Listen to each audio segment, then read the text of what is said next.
পুরোদমে ইসরায়েল, ফিলিস্তিন ও ইরান হতে যুদ্ধ চলছে জানিয়ে দেব আমাদের হাতে থাকা সর্বশেষ গুরুত্বপূর্ণ আপডেট। আন্তর্জাতিক সংবাদ।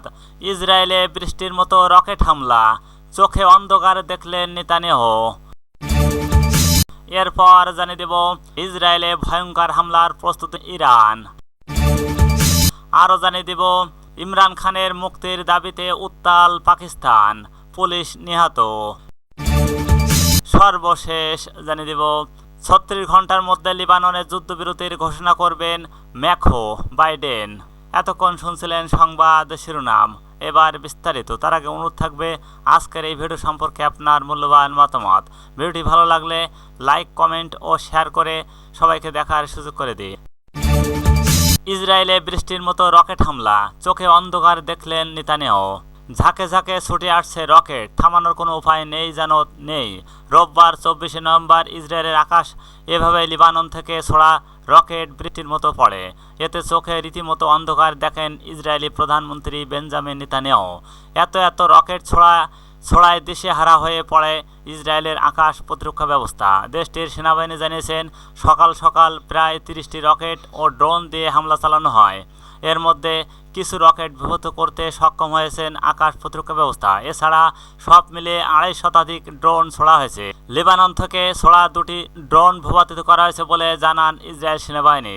অন্য ড্রোনকেও ভূপাতিত করার চেষ্টার কথা জানান তারা। তবে ঠিক কতগুলো ড্রোন ইসরায়েলি বাহিনী ভূপাতিত করতে পেরেছে তা জানাননি তেল আবিব। সম্প্রতি সপ্তাহগুলোর মধ্যে ভয়াবহ অন্যতম এই হামলায় ইসরায়েল বেশ কয়েকজন আহত হয়েছেন। মূলত ইসরায়েলের উত্তরাঞ্চল, মধ্য অঞ্চল এই রকেট ড্রোন হামলা চালানো হয়।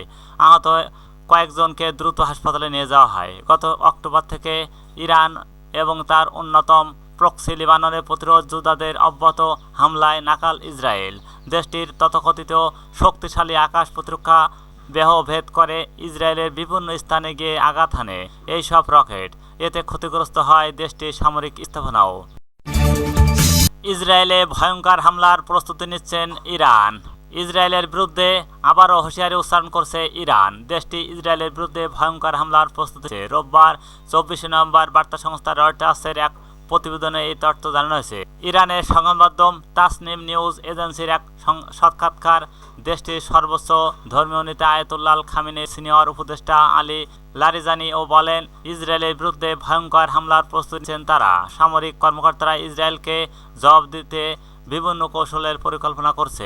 এর আগে গত 26 অক্টোবর ইরানে 3 ধাপে সামরিক স্থাপনা হামলা চালায় ইসরায়েল। মূলত ইরানের 200 ক্ষেপণাস্ত্র হামলার পর ইসরায়েলে হামলা চালায়। তবে আবারও ইসরায়েলে হামলার জবাব দিচ্ছে তারা।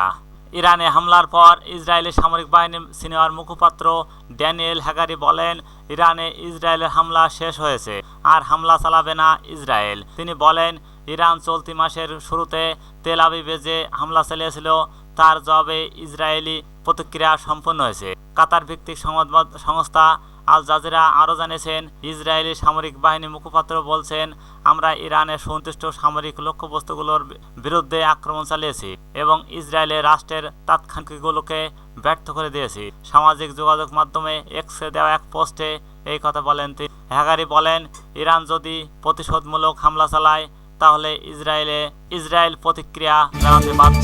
ইমরান খানের মুক্তির দাবিতে উত্তাল পাকিস্তান, পুলিশ নিহত।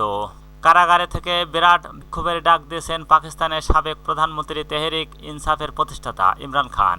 তার এই আহ্বানকে রাজপথে নেমে এসেছেন হাজার হাজার নেতাকর্মী। গণহারে গ্রেপ্তারের পর ঠেকানো যায়নি এই স্রোত। উত্তাল হয়ে উঠেছে পাকিস্তান। নেতাকর্মীদের সঙ্গে সংঘর্ষে দেশটিতে একজন পুলিশ সদস্য নিহত হয়েছে।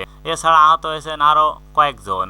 সোমবার 25 নভেম্বর বার্তা সংস্থা রয়টার্সের এক প্রতিবেদনে এই তথ্য জানানো হয়েছে। ইমরান খানের দল ও দেশটির কর্মকর্তারা জানিয়েছেন, সোমবার রাজধানী ইসলামাবাদের বাইরে কারাবন্দী সাবেক প্রধানমন্ত্রী ইমরান খানের সমর্থকদের সঙ্গে নিরাপত্তা বাহিনীর সংঘর্ষ হয়েছে।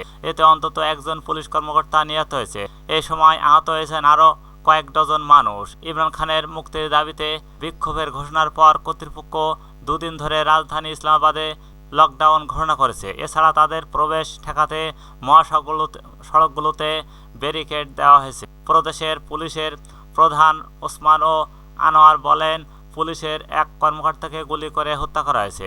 এছাড়া অন্তত 119 পুলিশ সদস্য আহত হয়েছে। এমনকি বিক্ষোভকারীরা 2টি পুলিশের গাড়ি ভাঙচুর করেছে। ইসলামাবাদের বাইরে এবং পাঞ্জাবে এইসব ঘটনা ঘটেছে। তিনি বলেন, আহতদের মধ্যে 2 পুলিশ কর্মকর্তা অবস্থা গুরুতর। অন্যদিকে ইমরান খানের দলের পক্ষ থেকে বলা হয়েছে, সংঘর্ষে তাদের অসংখ্য নেতাকর্মী আহত হয়েছে। তারা জানিয়েছেন, ইমরান খানের স্ত্রী বুশরা বিবি ও তার অন্যতম সহযোগী আলী আমিন গন্ধপুর বিক্ষোভে নেতেন। সোমবার রাতে এটি প্রায় ইসলামাবাদের অভ্যন্তরে চলে এসেছে। প্রতিবেদনে বলা হয়েছে, দাঙ্গা পুলিশ এবং আধা সামরিক বাহিনীর সদস্যরা ইসলামাবাদের সড়কে মোতায়েন রয়েছে। এছাড়া বিক্ষোভকারীদের ঠেকাতে কন্টেইনারের দিক সড়ক বন্ধ করে দেওয়া হয়েছে। রাস্তাগুলো অবরোধ করতে কন্টেইনার ও ব্যবস্থা করেছে।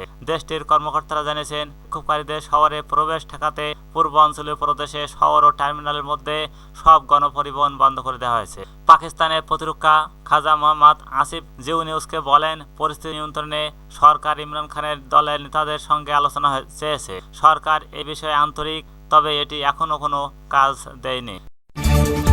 36 ঘন্টার মধ্যে লেবাননে যুদ্ধবিরতির ঘোষণা করবেন ম্যাখো বাইডেন। লেবাননে ইসরায়েলি হামলায় একের পর এক প্রাণ হারাচ্ছে নিরীহ মানুষ। 2 দেশের মধ্যকার এই যুদ্ধ বন্ধের চেষ্টা চালিয়ে যাচ্ছে মিত্র দেশগুলো। এবার সে পদক্ষেপ আলোর মুখ দেখতে চলেছে। লেবাননের সঙ্গে যুদ্ধবিরতিতে নীতিগতভাবে সম্মত হয়েছেন ইসরায়েলের প্রধানমন্ত্রী বেঞ্জামিন নেতানিয়াহু। আগামী 36 ঘন্টার মধ্যে এই বিষয়ে ঘোষণা আসতে পারে। সোমবার 25 নভেম্বর আল জাজিরার এক প্রতিবেদনে এই তথ্য জানানো হয়েছে। লেবাননের 4টি সিনিয়র সূত্রের বরাত প্রতিবেদনে বলা হয়েছে, মার্কিন প্রেসিডেন্ট জো বাইডেন ও ফ্রান্সের প্রেসিডেন্ট ইমানুয়েল ম্যাখো এই যুদ্ধবির ঘোষণা দেবেন। চলমান পরিকল্পনার অধীনে আগামী 36 ঘন্টার মধ্যে এই বিষয়ে ঘোষণা আসতে পারে। এর আগে সংবাদ মাধ্যম আশরাফ আল আওয়াসাদ ও জানান, বাইডেন ও ম্যাখো মঙ্গলবার 60 দিনের যুদ্ধ ঘোষণা করবে। হোয়াইট হাউসে জানিয়েছেন তারা একটির খুব কাছাকাছি, তবে এই বিষয়ে তারা কোনো বিস্তারিত তথ্য দেননি। অন্যদিকে ফ্রান্সের কর্মকর্তা জানিয়েছেন, আলোচনা এখনও চলমান রয়েছে। এর আগে রোববার 24 নভেম্বর টাইমস অফ ইসরায়েলের এক প্রতিবেদনে বলা হয়, লেবাননের প্রতিরোধ যোদ্ধা হিজবুল্লাহর সঙ্গে ইসরায়েলের প্রধানমন্ত্রী বেঞ্জামিন নেতানিয়াহু যুদ্ধবিরতির সম্মত হয়েছে। মার্কিন প্রণীত যুদ্ধবিরতির কিভাবে জনগণের সামনে উপস্থাপনা করা হবে তা নিয়ে কাজ শুরু করেছে। রোববার রাতে বিভিন্ন সূত্র জানিয়েছেন, উচ্চ পর্যায়ের বৈঠকের পর নেতানিয়াহু এই প্রস্তাবে রাজি হয়েছে। ইসরায়েলি কর্মকর্তাদের বরাতে দেশটির সংবাদ মাধ্যম কান ও ওয়াইনেট ও হারেটস জানিয়েছেন, ওয়াশিংটন এবং বৈরুত উল্লেখ করেছে যে প্রস্তাবটির অনুমোদন চূড়ান্ত করা হয়নি। এই বিষয়ে এখনও পরিমার্জনা করার সুযোগ রয়েছে। জেরুজালেম প্রস্তাবনাটি নীতিগতভাবে অনুমোদন করেছে, মূল নীতিগুলোকে অনুমোদন করেছে। সংবাদ মাধ্যম ওয়াইনেট ও জানিয়েছেন, বিষয়টি লেবাননকে জানানো হয়েছে। এর আগে গত সপ্তাহে হিজবুল্লাহর প্রধান নাঈম কাসেম বলেন, তারা যুদ্ধের প্রস্তাব পর্যালোচনা করেছে এবং এর প্রতিক্রিয়া জানিয়েছে। বল এখন ইসরায়েলের কোর্টে রয়েছে।